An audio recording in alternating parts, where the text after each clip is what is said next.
Welcome to NHTV and Nationalist hub.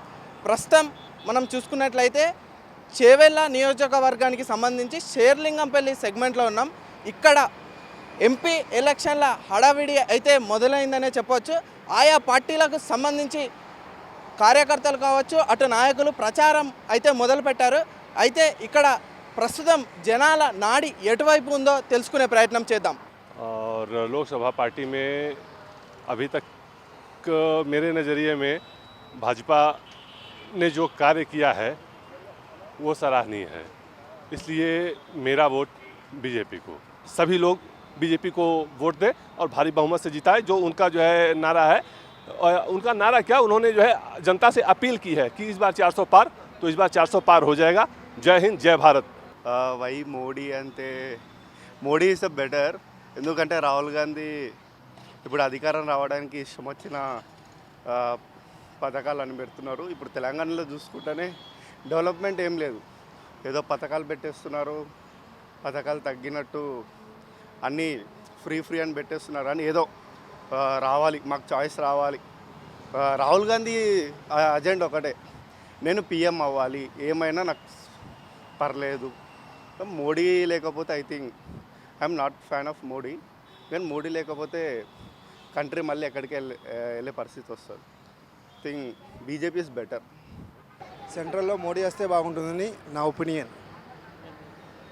Modi ఎందుకు వస్తే బాగుంటుంది? ప్రజెంట్ బాగా ఉంది, బాగా పాలిస్తూ ఉన్నాడు. మనది బయట నుంచి బిజినెస్లు అయినా ఏదైనా బాగుంది. మోడీ వస్తే బాగుంటుందని. కాంగ్రెస్లో కరెక్ట్ నాయకుడు లేడు. ఒక కరెక్ట్ నాయకుడిని పెడితే, ఇప్పుడు రాహుల్ గాంధీ లేకుంటే ఎవరైనా పెడితే బాగుంటుంది. ఎవరు ప్రధానమంత్రి క్యాండిడేట్ కరెక్ట్గా లేరు.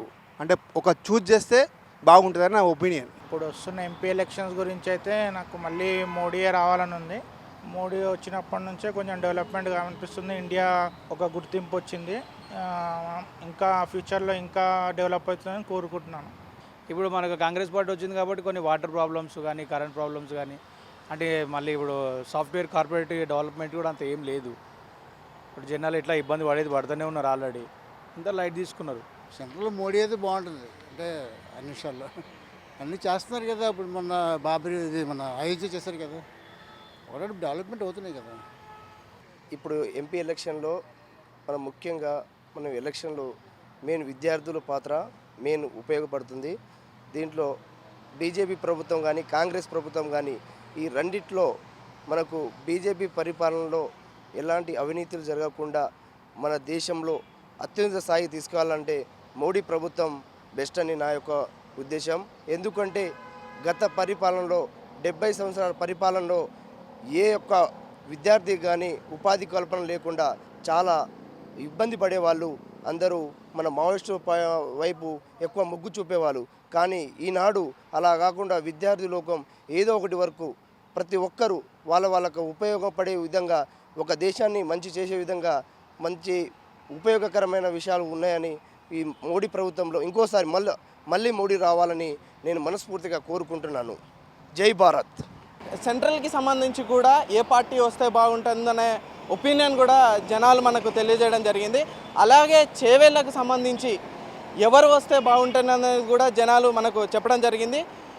మీకు కనుక ఈ వీడియో నచ్చినట్టయితే లైక్ చేయండి, షేర్ చేయండి. అలాగే మీ ఒపీనియన్ని తెలియజేయాలంటే మీ కామెంట్ ద్వారా మాకు తెలియజేయండి. ఈ వీడియో మీకు నచ్చినట్టయితే లైక్ చేయండి, 10 మందికి షేర్ చేయండి. అలాగే కామెంట్ల రూపంలో మీ అభిప్రాయాలను మాతో పంచుకోండి. Nationalist hub group of channels ను సబ్స్క్రైబ్ చేసుకుని తెలుగునాట జాతీయవాద జర్నలిజాన్ని ప్రోత్సహించండి. ఈ వీడియో కింద ఉన్న బెల్ ఐకాన్ పై క్లిక్ చేయడం మర్చిపోవద్దు.